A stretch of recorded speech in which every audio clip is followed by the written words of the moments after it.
Hello, my friends. God has allowed me to live another day, and I'm going to make it your problem. Someone said that. I don't know who said that, but I really like it. I think that line every time I wake up in the morning. Ah! I was doing a test. I'm A today. Of the emergency ENFP response system. Oh, God. If you have an issue and you need an ENFP to respond, drop an emoji in the comment section. I was going to say they won't. You're not going to get a response. What's your favorite emoji? How many? Oh, God. Mine is the salute face. How many police officers do you think end up being ENFPs? I feel like it's not very common, probably. I don't think so. I'm thinking like all first responders. Maybe. What is it? What's that called? The ambulance people. EMT? EMT. Why did I want to say EMS? EMTs. Maybe could be ENFP, but I would still think SP maybe for that. Yes. Or ENTP. But hey, that's a good way to bring up. Don't let Myers-Briggs dictate which career you choose. Yeah, we had a comment from a viewer. It was quite sad. Yeah, like remember, this does not define who you are. It's just observation of patterns. But if you don't want to do something, you don't have to do it just because your personality says you should. Yeah. Which, by the way, when the Myers-Briggs Foundation or something, they're giving out career ideas. They're giving out career ideas. awards. They're You are awarded for having a career. No, they're suggestions, okay? When they talk about careers, those are suggestions. They're just ideas. Yeah, it's observational. It's not predictive. No. And we're going to do an episode at some point about career and MBTI. But I suppose. I just felt like it was necessary to say that now. Yeah. Okay. Welcome to the INTJ and Cat Show. I'm your host, INTJ. And y'all have been doing a great job sending me pictures of your cats and dogs. I've yet to see... And a bunny. And a bunny. No chinchillas yet, which is a little disappointing. No fish, guys. Does someone out there have a freaking fish? I want to type a fish. And she refuses to watch Finding Nemo. That doesn't count. I want to type someone's real life pet fish. I really appreciate it. Your animals are adorable. They are. Thank you for loving animals and giving them a good life. Because I would adopt... That's a big assumption. Well, I mean, I'm just looking, the pictures look like they're well-loved animals. Are you telling me that there are people who are sending pictures of their animals and they're like, well, he's kind of an asshole and he won't move out, but he lives here? That would be a very INTJ thing to do, though. Yeah, but you can tell that like, the animals are loved. We like to think you guys are taking good care of your animals. Yeah, so do us a favor. Speaking of, here comes the bear. We have a pet bear. Love your animals a little bit more. Send us pictures of whatever pet you have that you love. But today, we're featuring this cat. Aww. This cute little boy. I don't know if he has...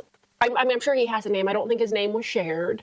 And I feel like that was a deliberate choice. I think that was a deliberate choice. So we're going to respect his privacy in that way. The cat's privacy. It was shared by... This person's name is a cool name I've never heard of. Is it Zorin? Is that how you say it? Zadine? They shared that they're an INTJ. Well, Zorin, if that's how you say her name, sorry. If you're watching and you want to share this little boy's name, let us know because we'd love to know. Unless... We will respect the cat's privacy. The cat's privacy, that's also fine. Yeah, I think that the cat is probably... Are we typing it already? Well, he asked, or they asked us to type the cat. They said they're an INTJ, what type is the cat? I just feel like we're jumping ahead. Okay, well... We're going to save it for the episode where we compile everyone's pets and try to So we're gonna compile pictures of everyone's pets. It only seems fair. So if you have a pet that you love, that you hate, send us a photo of your pet. And we'll try and feature in the INTJ and Cat Show and try and decide. Well, we've got 2 episodes cooking. One is you will send us pictures of your pets that we will compile, and we will type each individual pet based on vibes. And the other one is what animal matches your MBTI type. All right. All right. Welcome, guys, to the ENFP and INTJ show. I'm Miss ENFP. I'm a certified practitioner with the Myers-Briggs Foundation. I'm even wearing my pin today. Sometimes I remember to do that. And this is Miss INTJ, and she likes patterns. That's right. And today we're going to be eating dum-dums and talking about MBTI for dum-dums, or MBTI for dummies. Yes, this is our dum-dum episode. We're starting a series where we just really try and simplify everything. Yep. I mean, it could be a series. It could just be one episode, and then we've moved on. Tell them why we were kind of inspired to do this. We have a lot of fans, which we We I have a, I don't know if it's a lot, but a group. we have a lot of fans. Let me say everything I'm going to say, okay, and then sorry. you can say what you're going to say. We have a lot of fans that really understand MBTI and like it when we go into the deep in the niche. And we have a select group that kind of, they have an entry level into MBTI and they understand the stereotypes and the this and the that, and they're like casual viewers. And we love all of y'all. That's kind of the reason why we went for like this section of the internet. But then we have a grouping. Sorry, you said you love them all. I'm sorry. Then we have a grouping who just likes who we are as people and are supportive. They're kind of like our internet grandparents. Yeah. There's a few people I work with that yeah. like, we love watching you, but we don't know what the heck you're talking Yeah, about. and my mom, the same. And your mom. Yeah. So there's a handful who's out there that's just like, we want to be supportive and we love you, but we don't know what's going on, and we got kind of bored halfway through. And Thank you, guys. Yeah, thank you. Like, what type of love is that? Yeah, funny. Funny love. So we thought that maybe we would just do an entry level, like, this is the basics of MBTI, and kind of like build on it. Also, Hope it sticks. I hope it sticks. For those of y'all who already know a ton, this might be a little bit boring, but you can help clarify things in the comments below.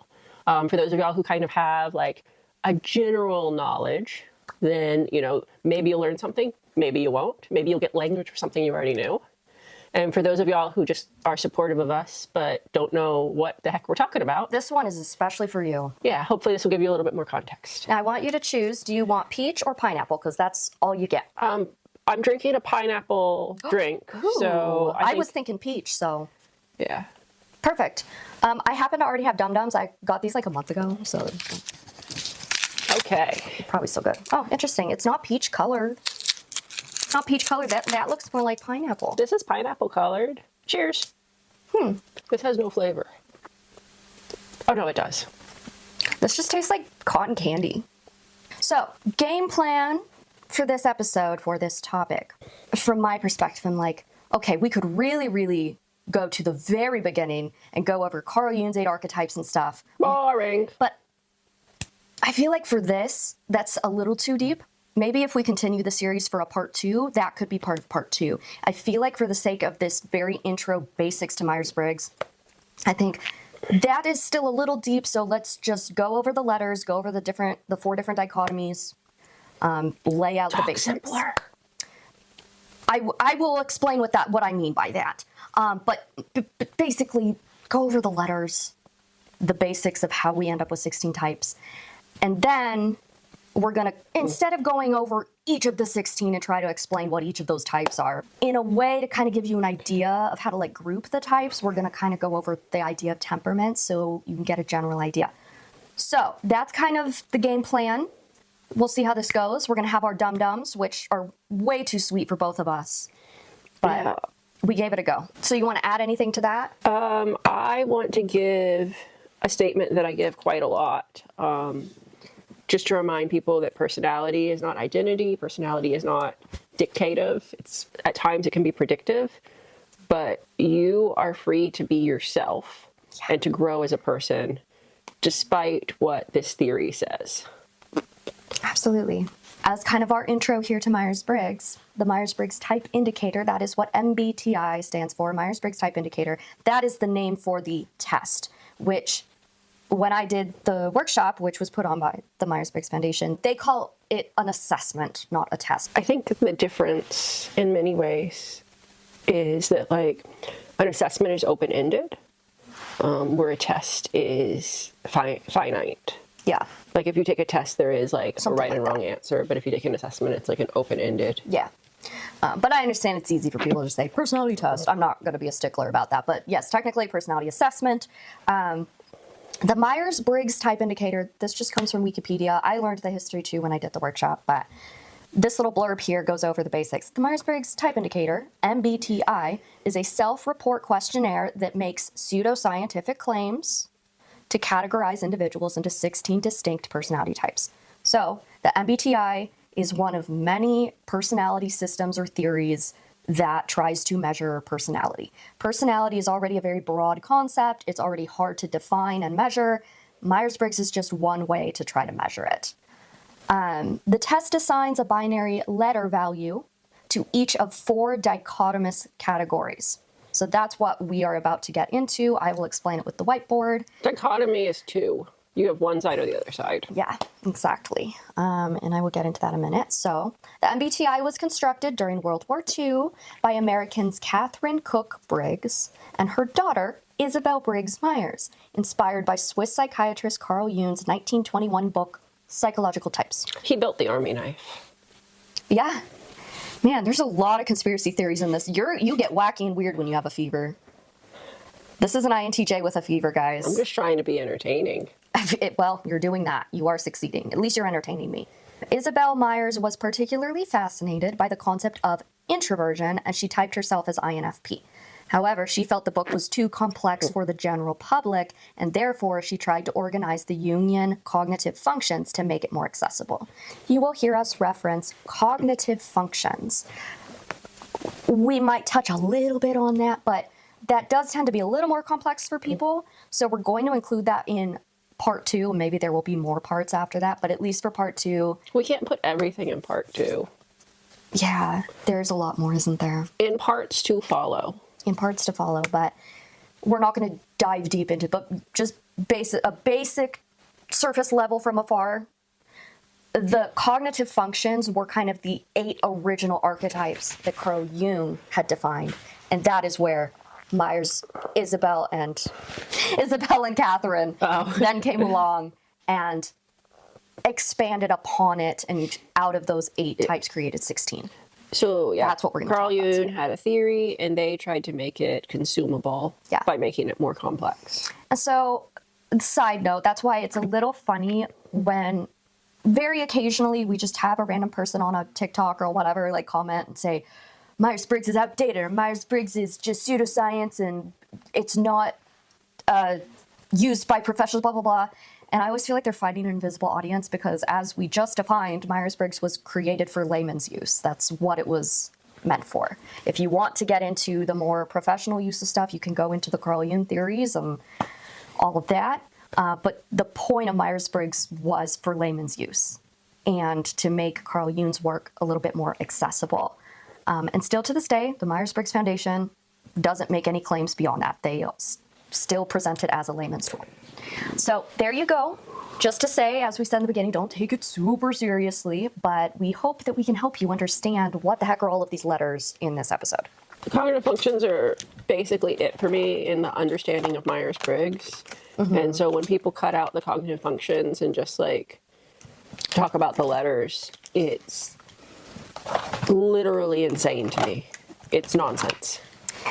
It feels a little unfair to introduce people to Myers-Briggs and not start with the cognitive functions, and maybe some of you are going to have a problem with that we're not doing that, and I understand. But I think the point of Myers-Briggs, why it was created, is for a lot of people, it's way more accessible to start with these letters. But I do encourage you guys, if you don't know anything and you're just learning about the letters, stay around for part 2, because once you understand the cognitive functions, you really understand it at a deeper level, and you will never see it the same. It's just like people get stuck on E or I or P or J, and like, yeah, no, I can't be this, I'm this. And it's like, no, it means nothing. Yeah. It's like if you took the word LOVE and you decided to, L is for the way you look. L is for the way. And it's like, no, I look. And it's like, no, like love is a deeper, it's a deeper concept. It spells something that is abstract, that is pointing to something greater. It's not that we're breaking down LOVE. And in a similar way, though, it's an imperfect analogy. When you look at like an MBTI type and people are like, E, extroverted, N, intuitive, F, feeling, P, perceiving, I'm like, well, yes and no. Yes, you got all those letters right. But ENFP is actually, it's spelling an abstract concept that is defining something deeper. Yeah, I think that's a great way of putting it. If you're looking at a word, a word is a word because it's a combination of letters that creates a word. You can kind of think about that concept as we're describing these letters, these dichotomies, etc. Think of it as, okay, yes, it is the entire personality type is made up of these traits, but it's creating an entire word, if you will, an entire picture. Fantastic analogy. Now that song is going to be stuck in my head. And Valentine's Day is coming up as of recording this. Guys, our Valentine's Day episode released on Friday the 13th. Let us know if anything spooky happened to you. Yes. Did you My Spooky Valentine? That's another song. what's the spookiest thing that's happened to you on a Friday the 13th? Sometimes my birthday falls on a Friday the 13th. I was not born on a Friday the 13th. Disappointing. I was born on a Thursday the 13th, but occasionally it will fall on a Friday the 13th. I don't think I've had any spooky stories. Have you had anything spooky happen to you on a Friday the 13th? Yeah, so witch amputated my finger on That Friday happened the on 13th. Friday the 13th. Why didn't I know that? You probably told me and I just forgot. I normally don't dress up the story in that way because it was just an honest accident, but sometimes I do like to tell it in the most dramatic way possible. Oh my gosh. Yes. That's actually crazy. Yeah, a witch amputated my finger on the Friday the 13th. Wow. Ooh. I think. So let us know if anything spooky ever happened to you on a Friday the 13th. Yeah. Okay, I have. Hold on. That one is a side note. I have 4 colors. Miss INTJ, I would like you to choose which color should we use for introversion and extroversion. What is the most introvert extrovert color? I'm wearing purple, and I feel like we should use purple. Okay. And you're wearing pink. That is true. Well, we're going to use one color for introversion extroversion. That dichotomy. No, I want that to be intuition.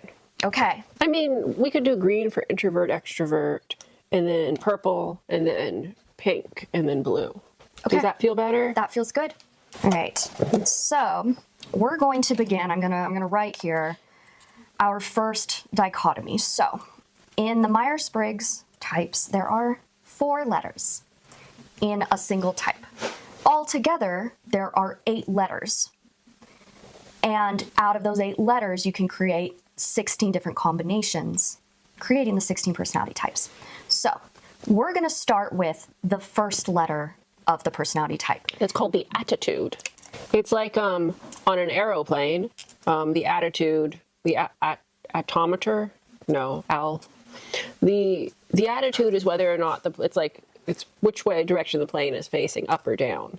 And in the same way, the attitude in Myers-Briggs is which way your energy is facing, in or out. Yes. Yeah. All right. Hope you can see that. Our first dichotomy is E and I. What does this stand for? E stands for Excitable. Yeah, sure. Not too far off. E stands for extroversion. I stands for Igloo coolers. yeah. I stands for introversion. So the first letter of the personality type has to be either one of these. So this is the first dichotomy.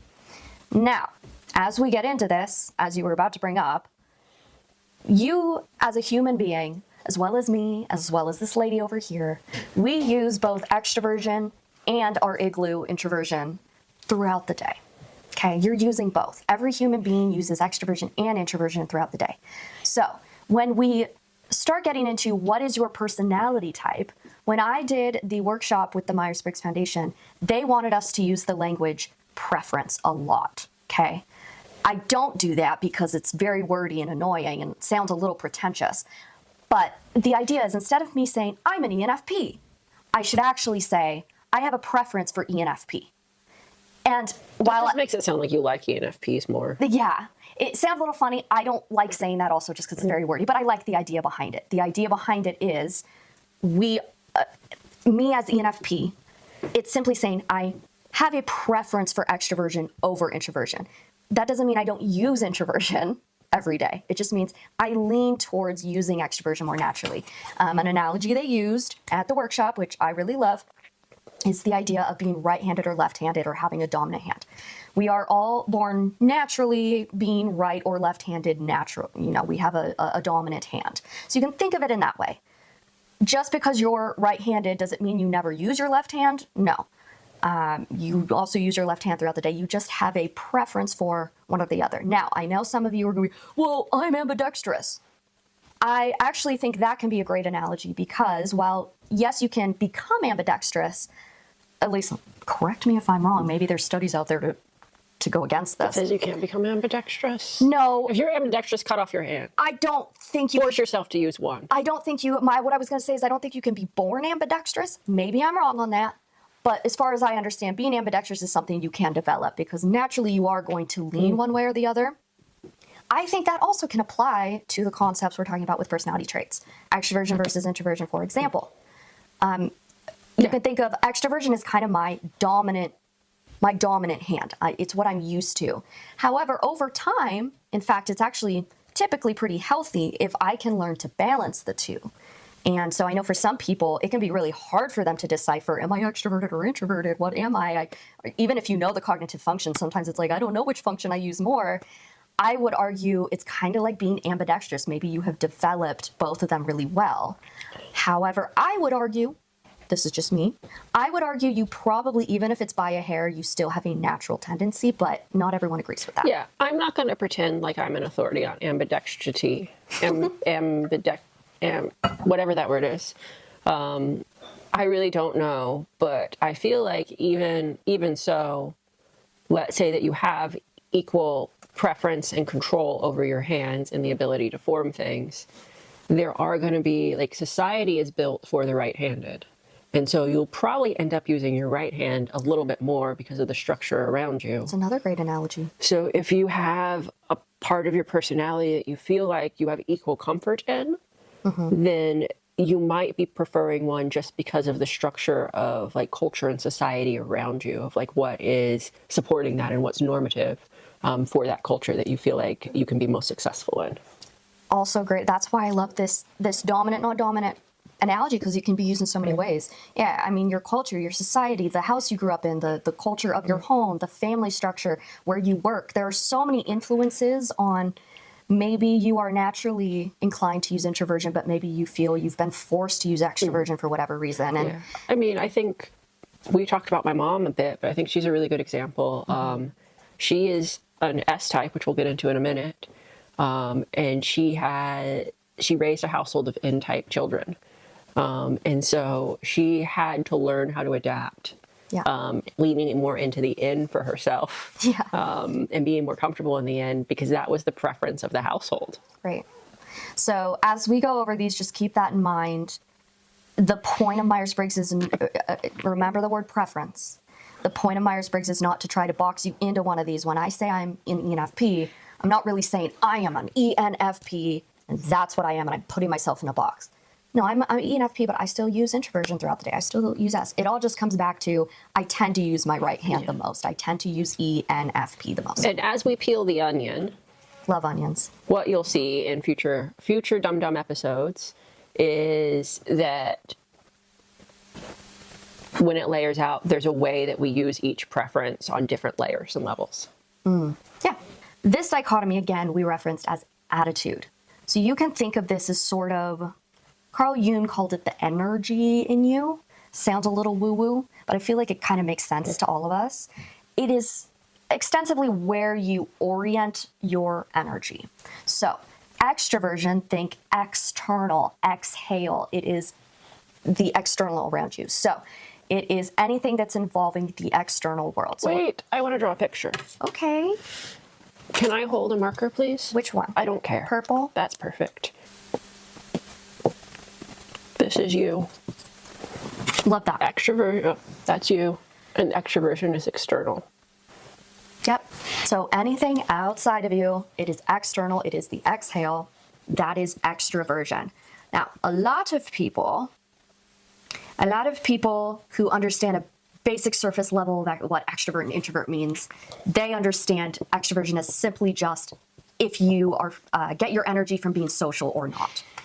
I would say, and Carl Jung would say, that is just one aspect of extroversion, introversion. So, extroversion, yes, can involve social interaction because, hello, that's a part of your external world. All of us have to use extroversion. So if you are communicating with another person, guess what? You're using extroversion. So right now we are both being fairly extroverted. We're having to use our extroversion. Yeah. However, it's not tied just to social interaction. It can also be anything that involves taking in sensory information, interacting with the external space in some way. Introversion. Here's a great little photo by the artist right next to me That's you. to represent introversion. Introversion is internal. It is the inhale, the internal. It is everything within the mind. So when you are deep in thought, when you go inward to process, to think about things, to ponder, to feel things internally, that is your introverted world. So yes, that can be. Cooking dinner is extroverted. Digesting dinner is introverted. There you go. I would hope your digestive system is in your body. Yes. I mean, generally. Doesn't have to be. I won't judge. But we're getting to judging. That's right. So that's kind of a basic overview. Yes, there is some social aspect to it. You'll hear a lot of people say, I'm introverted because I refuel myself. I refill my battery by taking time alone. I mean, I think a good thing too is like, are you an external processor or an internal processor is another way you can see where your extroversion or introversion is being preferred. Yeah. I tend to be more internal in a fair amount of processing, but I do have some external processing. Yeah. But we have a friend who they just have to talk it through and then they're like, oh, okay. Yeah. And it's like, oh, you really prefer extroversion in your processing because Yeah. that's an external processing thing. Yes. The other thing, you are drawn towards people who tend to have more introversion because you think it's mysterious. I do. There's depth in it in a way. And I think a lot of people, they'll make like that knee-jerk reaction of like, I want to be introverted because I want to be mysterious, or I want to be extroverted because I want to be approachable. Yeah. You gotta be honest with yourself. And whoever you are, whether you're introverted or extroverted, you probably have an air of mystery somewhere about you. Yeah. Unless you're an ENFP. My condolences. Rude. Look, I know ENFPs that this is how they're mysterious. I have a secret. And then they can't keep it in and they have to share. Basically. Where like, if you met an INTJ with a secret, they'd just be like, You wouldn't know it. exactly. So that's what makes them mysterious. But no, everybody does have like a layer of mystery and intrigue because everybody has layers of introversion to them. Yeah, I think introversion is very appealing to a lot of extroverted people. And there's like, I think as someone who prefers introversion in many ways, there is a level of extroversion that I find like appealing because there is an approachability or a stamina with the external world that I'm like, I wish I had some of that. Yeah. So grass is always greener. Exactly. So we could go on and on about this. We could get into diatribes about, how do you figure out which one you are and how you really, again, this is very surface level. You might be an extroverted preferring type, but there's another part of you that is introverted, and that is where the cognitive functions come in. So just FYI, if you're struggling like, extrovert versus introvert, I don't know. I kind of feel because, hey, listen, I'm with you. I'm an example of a type, ENFPs, ENTPs, or some other types that are a little towards the middle of the spectrum. We're kind of somewhere between introverted and extroverted. But that is kind of where the cognitive functions come in. Stay tuned for part 2. And I encourage you, if you have a hard time deciding just between the letters, once you get to know the cognitive functions, I think it'll really help you. Yeah. I mean, a lot of psychologists, this doesn't have to do with personality, I guess it might have to do, but like they do like the family systems within the self, where basically it helps for you to kind of break down different elements of yourself and like identify it as a person. And I think in personality, it helps a little bit too, because that's a very nice S. Because like when we're talking about this, like you are one person, but when we are talking about different elements of your personality, there might be different parts. And so it's like, oh, this part of me is extroverted and this part of me is not. Right. Next up, this one's a little confusing because the alphabet is a little confusing. True. These functions also can just be a little confusing. One in particular can be a little confusing. But okay, bear with us. I feel like out of all... There's a bear with us? Bear with us. Sorry, that joke was delayed. There is a little bear with us. Where is he? I think he went under that chair over there. Bear with us. There's a bear. There is a little bear with us. I would say, hang on with us through this one. Out of all of the 4 dichotomies that we're going over, this one might be This one's tricky. the trickier one. So I'll be right back. I need a tissue. that's my opinion. But while Miss INTJ goes and dies and gets a tissue, I will briefly explain what's happening here. Okay.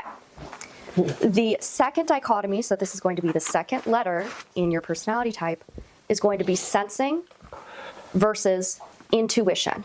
And you might be asking, intuition, why is it an N? Well, we already use I for introversion, so we can't use I again, otherwise it's going to be way too confusing. So we just use N instead. So when you see N, that actually stands for intuition.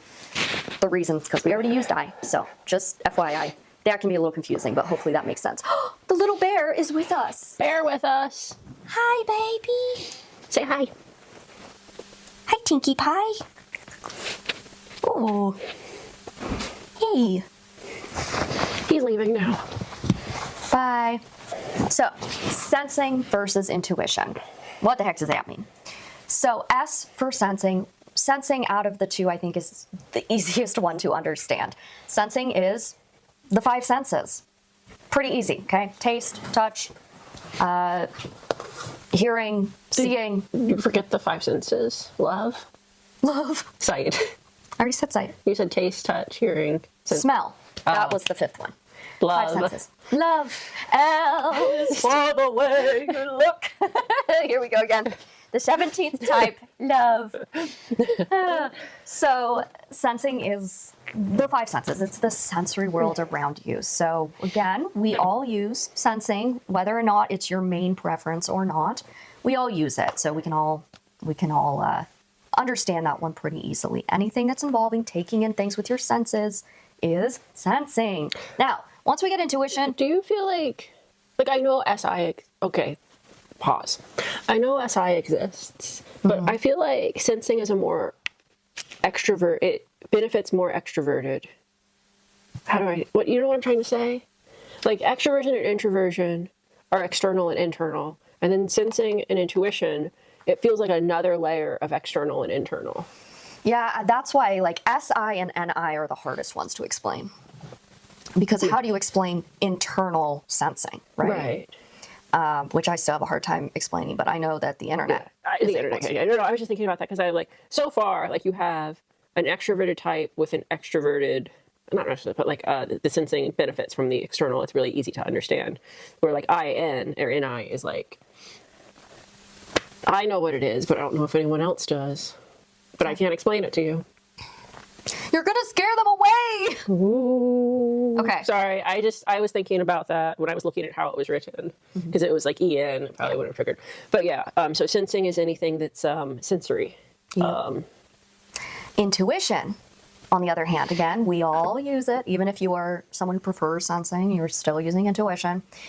I would argue intuition is kind of a sense. It is sometimes referred to as the 6th sense. So do you want to take, I've been talking a lot, do you want to take a stab at explaining intuition versus sensing? Sensing is a little easier to understand. Intuition, sensing is to science, what you can touch, see, observe, and do. Intuition is way more abstract. You can't necessarily feel it, touch it, see it, observe it, but sometimes you get the gut reaction to something, or you just kind of know on the inside. And it's a way that your body's been picking up information and processing information that you don't necessarily have language for. Yes, so intuition can literally be the gut feeling. I think a lot of people, language. My brain is working slow too. A lot of people conflate the two, and there is truth to it.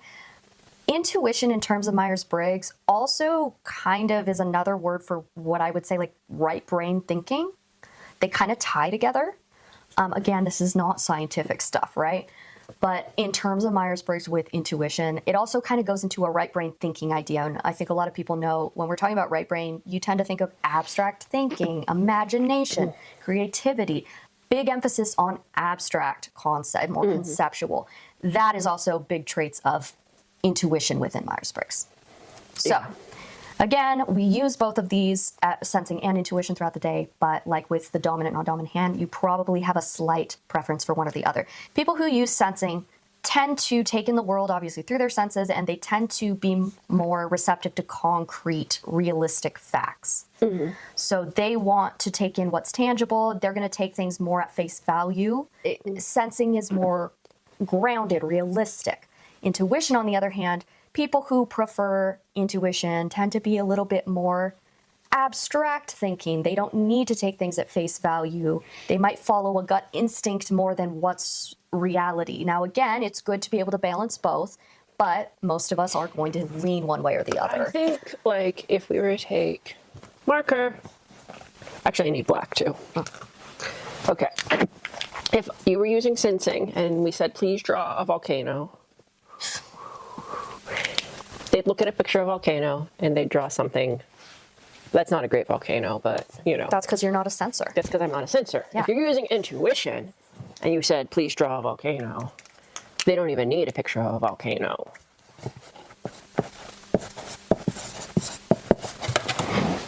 Bam. So they took the idea of volcano and made it a little more conceptual. Yeah. They made it more, a volcano represents something. Yeah. First thing that came to mind. So, good analogy. Fantastic. I'm in the analogy business these days. But that was kind of what I was going to say is what we see a lot with like different types manifesting their artistic side is people who prefer sensing will do a lot of realism or a lot of inspired from realism in their art. Yeah. Where people who prefer intuition will do a lot of abstract. Yeah. A lot of people who have a preference for intuition tend to live a little bit more in the future. They tend to be more, focused on future endeavors, whereas people who use sensing tend to be a little bit more grounded in the present moment, maybe even drawn to the past. So, moving on to the third of 4 dichotomies. We're almost to the end here. The third dichotomy is feeling versus thinking. I feel like these ones are easier to understand maybe than the sensing versus intuition, but hey, you let me know. So feeling obviously represents emotions, whereas thinking represents logic and reasoning. This dichotomy, feeling versus thinking, typically is used when making decisions. Okay? Kind of getting a little deep here, but just putting it out there. The second dichotomy here, sensing versus intuition, we would call that the perceiving function or the perceiving dichotomy. So it's basically how you take in the world. This third dichotomy, feeling versus thinking, is how you judge or make decisions. Just throwing that out there. Hopefully that's not too much, but just putting that out there. Not everyone knows that. Even Myers-Briggs nerds don't necessarily even know that. No, actually. Oh, well, actually.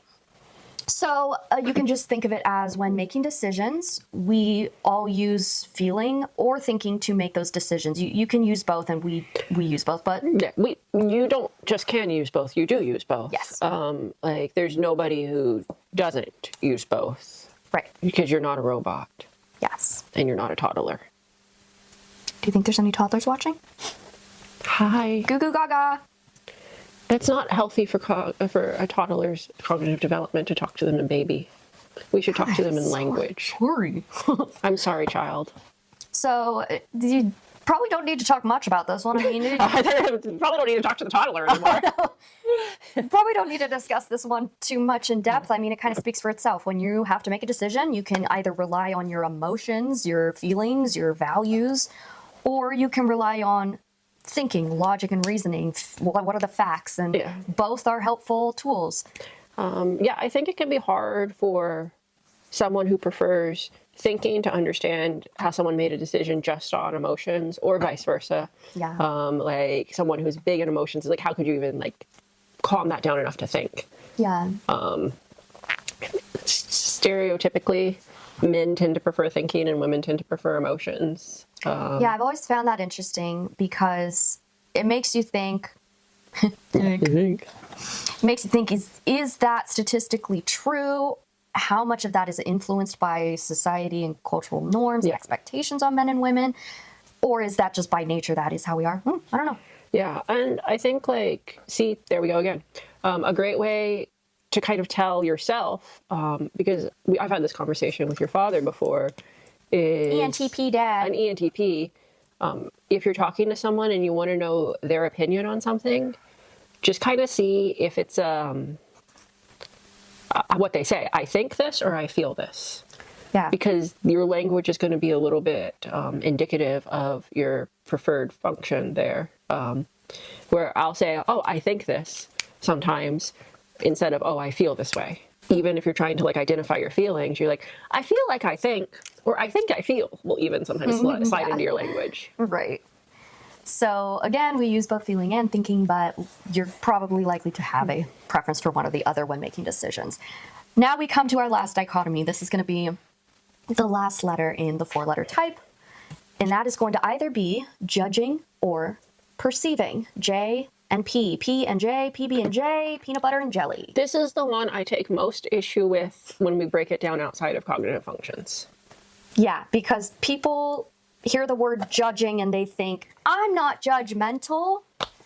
No, that's not what that means. Yeah, they have a preconceived notion that P or J is like, oh, you're laid back and you're chill and anything can happen, or you're an asshole. Yeah. So any preconceptions you have about these things, okay, get them out of your mind and let's redefine what we're talking about here. Yeah, you're all assholes. So. Yeah, that's what we mean.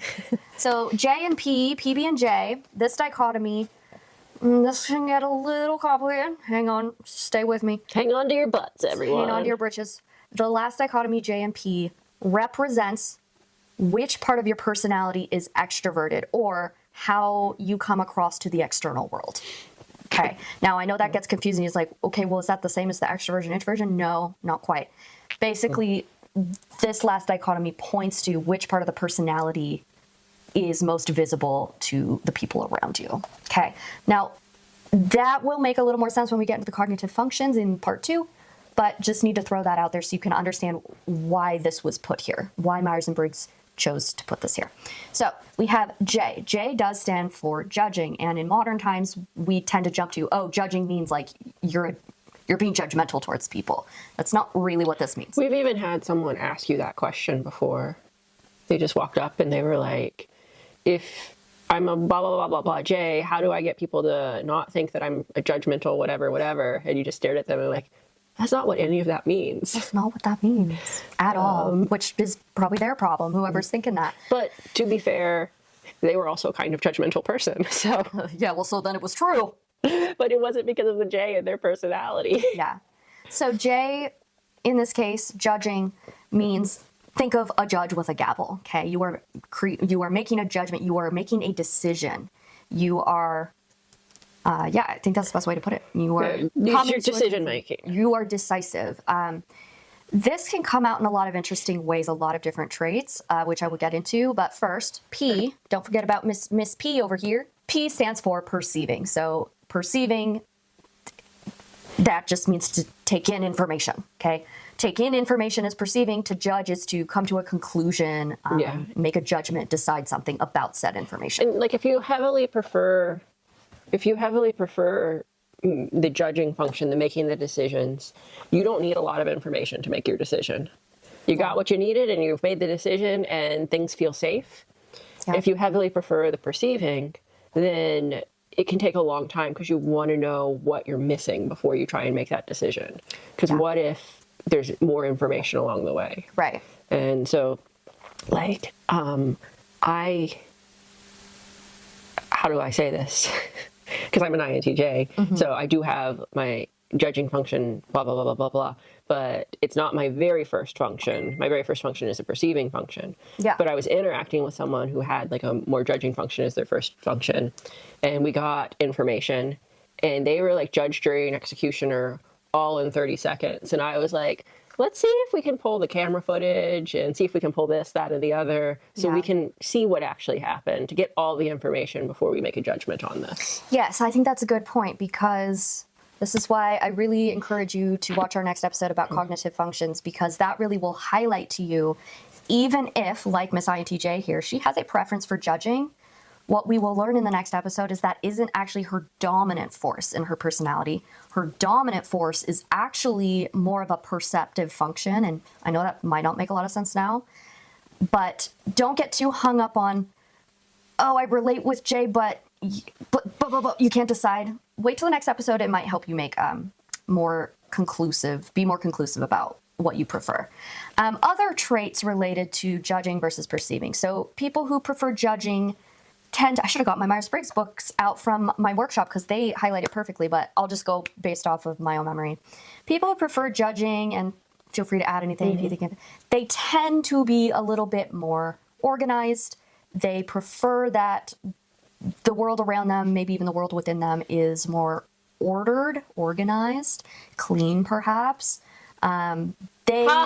They don't like... I'm just laughing at the idea because I'm thinking of some people that prefer judging that I'm like, you're a hot mess. Yep.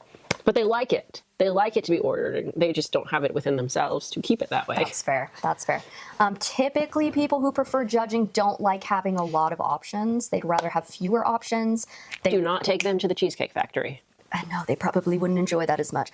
People with perceiving, who have a preference for perceiving. Again, we all can do both, but if you prefer perceiving, if you prefer the peanut butter, like me, they tend to be people who are more imaginative, maybe a little more creative. They like having lots of options. They're open to more possibilities, where someone with J might be a little more closed off to new possibilities or new experiences. So hopefully that's a good explanation between the two. And like we said with the introversion versus extroversion, we both use both. We both have both. So you might find yourself like, I feel both of those in me. Totally okay. There's probably one that has a little bit of an edge over the other. And so like if you prefer perceiving, but you like things to be ordered, it's like, okay, you have the edge of being like open and stuff like that, but you want there to be order. So it's probably somewhere in you, just not the very top thing in you. Yeah.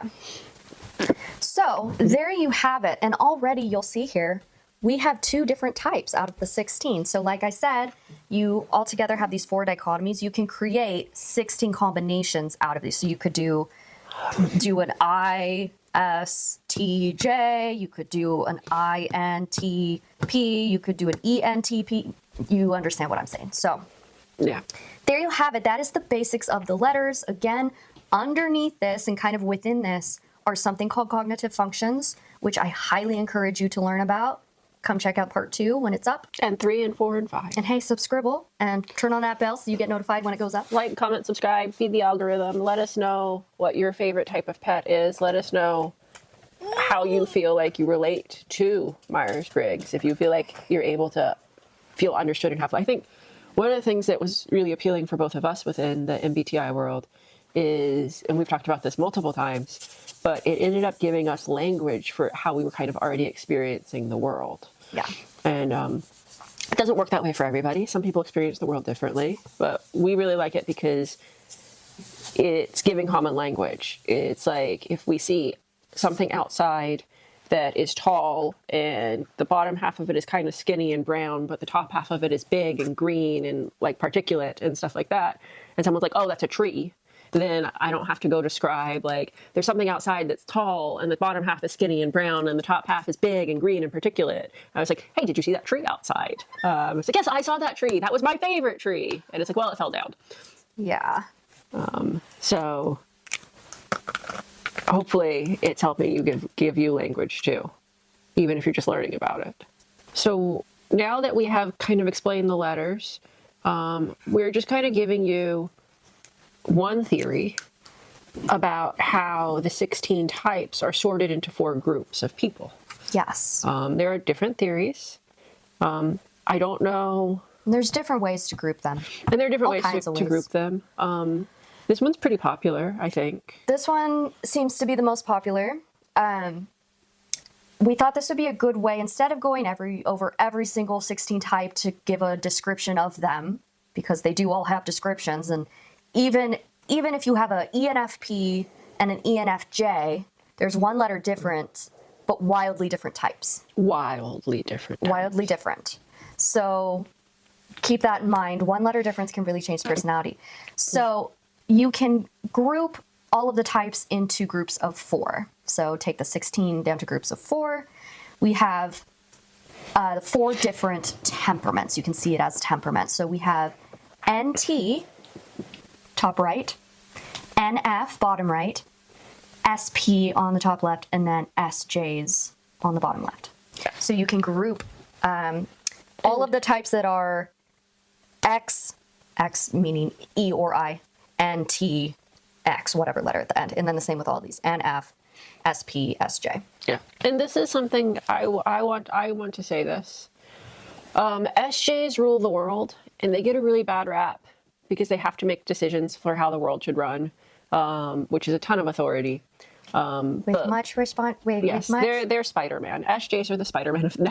Yes. But I want to just give a shout out and a thank you to the SJs of the world because We already did. well, I just want to do it again because they are the most hated. Yeah. And some person in our comments was talking about how ISTJs are very hated. It was sad.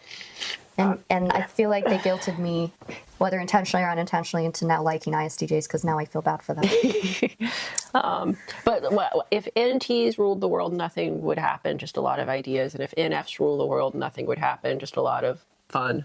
And if SPs ruled the world, nothing would happen. It'd be pretty fun. Yeah. Yeah. So like SJs they kind of have that conscientiousness that gets things done. Yeah, for sure. So, as a fun little easy way to think about the temperaments, the 4 NTs, the 4 NFs, the 4 SPs, and the 4 SJs, is to relate it to a popular personality system that a lot of people know about and enjoy, which is, I don't know what the name of it is, but it's the animal sorter where you have the golden retriever, the otter, the beaver, and the lion. Roar. So, we're going to assign those 4 animals to these 4 temperaments so you can understand a little general overview of the difference between these 4 types. I already forgot what the 4 animals were. Can you say them again? Sure. The golden retriever, the otter, the beaver, and the lion. Okay. Yep. So, Miss INTJ, out of all of these, which ones would be the beavers? I think the SJs. That's right. So The conscientiousness. the busy beavers, they like order and organization, and they're busy bees. They're working on creating that dam. And what are other traits associated with the beaver? They like water. The SJs like water. SJs are very well hydrated. I should see. Let's see. So here, just reading off this thing I found. So the beavers are known to be analytical, decision makers, industrious, organized, deliberate, and self-disciplined. Yeah, that's the self-disciplined. They also have weaknesses, could be moody, unsociable, touchy, self-centered, critical, or negative. So we tend to associate the beaver idea to the 4 SJ types. Have you ever met a beaver in real life? Never met a beaver. I've seen them at the zoo. I self-critical? don't know. I forgot to ask. I was thinking about the beaver from Narnia. He didn't seem self-critical. Loved him. Mr. Loved Beaver. him. Absolutely loved him. So Miss INTJ, whoa, that was a chimp. So we know that the SJs are beavers. Which of the remaining 3 temperaments would best represent the golden retriever or the dog? Oh, okay, that's fun. Probably the NF. You That think? is right. Yeah. According to this, the NF, the golden retriever, which in our case is going to be the 4 NF types, are calm, supportive, loyal, diplomatic, humorous, and consistent. So they really care about people's feelings, making sure people are okay. They care about morals and values. Weaknesses can be indirect, resist change, warriors, codependent, indecisive, lacks initiative. Have you ever met a golden retriever in real life? Yes, and they're freaking adorable, just like me. They're really adorable, but they are kind of codependent. Just like me. No. I don't think I am. I hope I not. wouldn't say you're codependent. You do better.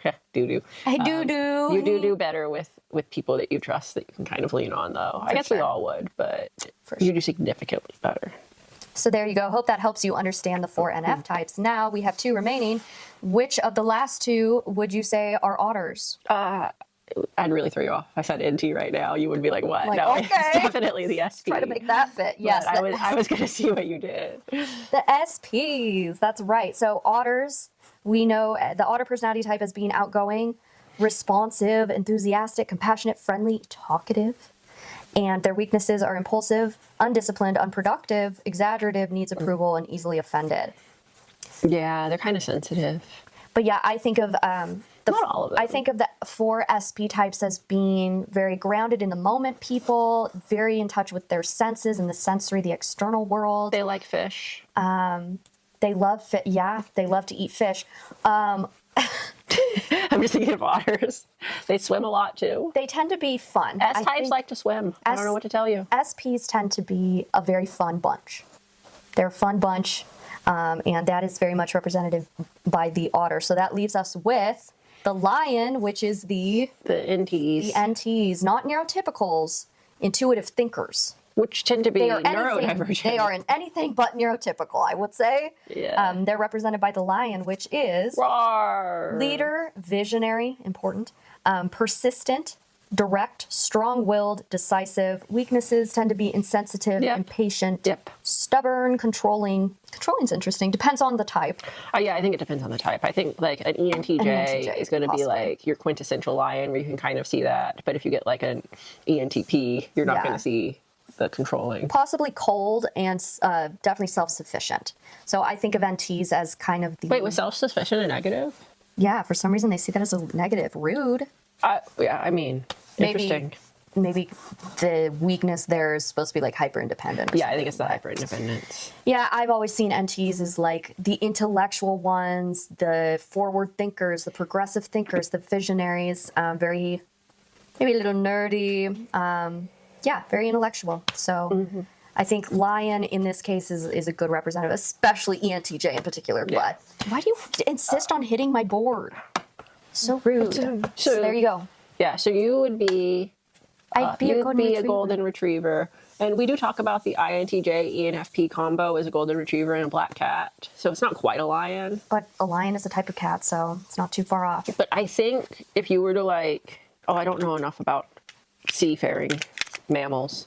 I was like, you could probably say like NTs are cats and NFs are types of dogs. Right. And SJs are some type of whatever subset of beaver. Is a beaver a rodent? I don't want to say all are rodents. What's a marsupial? Rude. What's a beaver? What animal class is a beaver? What is a platypus? Pertinent information for the end of our episode. Yes. There's the beaver, the muskrat, the... You never know what you're going to learn on this channel. So I hope that stuck. Yeah, let us know if you have any questions. We know that the explanation is never going to be perfect. But it's kind of like learning MBTI is like learning a language in a sense. Is like it It's helps like code. It helps getting into like just the immersion and like even like for our toddlers watching where she said goo goo gaga and I said that's not helpful for a toddler learning language. Like it's true that it's not helpful for people who understand to speak down to a toddler who's learning English. But we don't expect a toddler to speak in full sentences. We expect them to speak what they understand. Yeah. So like while you're getting into it, speak what you understand in the Myers-Briggs world. And you'll immerse yourself in the understanding in the language through time. Yeah. All right. Thank you for watching. Grab a dum-dum. No, wait, we should say that at the beginning. I don't know if you guys should have dum-dums. Yeah. They're not very good. We're going to branch out in our next MBTI for dum-dums, and we'll have Tootsie Pops because we're owls. We are the owls of the internet world. Hoot hoot. Owl Nation. Hoot hoot. Hoot hoot. Thumbnail. But no, thank you for watching. Please like, comment, subscribe. We recently were able to unlock the community posts. So not only can we post things, which that means she will post things to interact with y'all more directly, y'all could also post kind of like, it's a chat forum. Do you think it was a good idea for YouTube to grant us access to community not. posts? Absolutely not. It was a terrible idea, and we're going to make them regret it. We'll find out. So hop on over to our community board. Let's build up this community like really well because you matter. Send us pictures of your cats, dogs, iguanas, parrots. If you've got an animal, if your neighbor has an animal, if your enemy has an animal, take a picture. Send it to us. Yay. Let us know. We'll feature them on the INTJ and cat portion of the show. Send it to our email. Email is in the description below. And let us know if there's anything you want us to cover that we haven't. We've got a ton of things that have happened, kind of like requests and stuff like that. But L is for the way you look at me. What if we made a musical? Oh, we're still looking for a theme song. So if you're musically inclined, she wants an opening to our intro, and bop bop bop was not. Bop bop bop. No, bop, I just did. No. Sorry, I'm trying to remember all the words to this song. V is very, very extra. So send us anything musical that you have in mind for us that we'll see if we can adapt that. Yeah, we've been having a lot of fun, so Too much fun. please keep it up. It's been great getting to know y'all more. Love you. Next time I will promise not to have sick. I kind of like you when you have a fever because you're full of conspiracy theories. I just make stuff up all the time anyway. All right. Love you guys. Thanks for watching. Thank you for watching. Come back for part 2. Come back for part 2. I don't know if that's going to be the next one or for... It probably won't be. It'll be out there in the universe. At some point. Yeah. That's why you need to subscribe to find out. Okay. Bye-bye Love you. now.